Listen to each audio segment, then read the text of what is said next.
Jahangir Aziz, head of Emerging Asia Economics with JP Morgan, joins us live from Singapore. Jahangir, good morning. Thank you for joining us.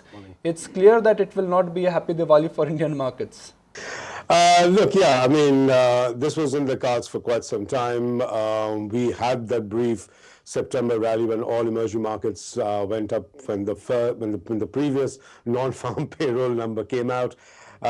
Since then, I think, as you've been talking about it, and Shankar Sharma also been talking about it, that India hasn't been performing as well as its other emerging market counterparts, and with the new farm roll number that came out on Friday, clearly December looks pretty much on, and that will have a negative impact. So it isn't a happy Diwali, but I think there is reality and there is perception of reality. I think the market is focusing way too much on the perception of reality because in the economic reality did not change at all whatever Sunday's results was.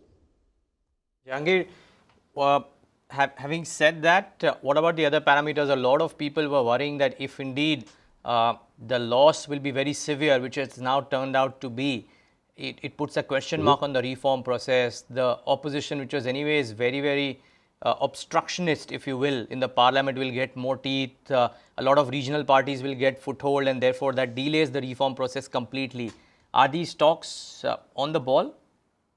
I mean, look, we knew that the legislative agenda was going to face headwinds in the Rajya Sabha. The legislative agenda is facing headwinds in the Rajya Sabha. But there is a large amount of non-legislative agenda on which the government can push and is pushing on that front. Let's take, the big reforms that we're all talking about. Which big reform do you really think that wasn't going to get pushed by, happen in this winter session of Parliament, that because of this election is now not going to happen? We knew the land acquisition was going to be pushed back. GST has a problem with design, including the chief economic advisor of the government. He himself has problems with the design of GST. And, most economists, if you ask them, will say, this GST in the current form is problematic. And therefore, I'm not really sure which of the big reform agendas that you had in mind or the market had in mind that is now getting pushed back because of yesterday's result. So Jahangir, what happens next? I mean, how long before we get out of the woods? Because there's in any case pressure coming in by way of earnings. It doesn't seem like, for the next quarter or two, there's going to be any meaningful earnings recovery. And then, of course, you've got the impending Fed rate hike, which looks more inevitable than earlier now, with a 70% probability. At least that is what market men are assigning it to come December. Right. So our sense is, Maithili, that, there is a serious structural change that has taken place globally between emerging markets and developed markets, and the relationship between emerging markets and developed markets, and that we aren't taking that seriously. So if you look at global trade has flatlined, both in terms of US dollars and in percentage of global GDP since 2010. And if you looked at what drove emerging markets, including India's fortunes prior to the crisis and even in the recovery of the crisis, it was this massive increase in global trade, which essentially has stalled completely. And it's not a 6 months or a 12-month phenomenon. It's been happening since 2010. And in addition to that, the kind of impact that growth in developed markets used to have on emerging markets, that's more or less been absent in the last 5 years. So if you look at the last 5 years, developed markets have actually increased growth rate from, let's say, minus 0.5% during the crisis to about 1.5%. So it's almost been a 200 basis points increase in the growth rate of developed markets. If you look at what's happening to emerging markets, and every emerging market falls under that category, we have more or less lost about 350 to 400 basis points in average growth rate. So that old model, where it was going to be this export-led supply chain going through China, driven by developed market demand, that model looks as if it has come to its end. And unfortunately, neither India, nor Brazil, nor China, nor anyone is actually acknowledging that change in the global dynamics, and therefore are not redesigning either the reforms or the policies to meet that reality. And I think that's where the problem is. Jahangir, to be honest, Indian markets currently are enjoying, or they've enjoyed what could be called as a Narendra Modi premium.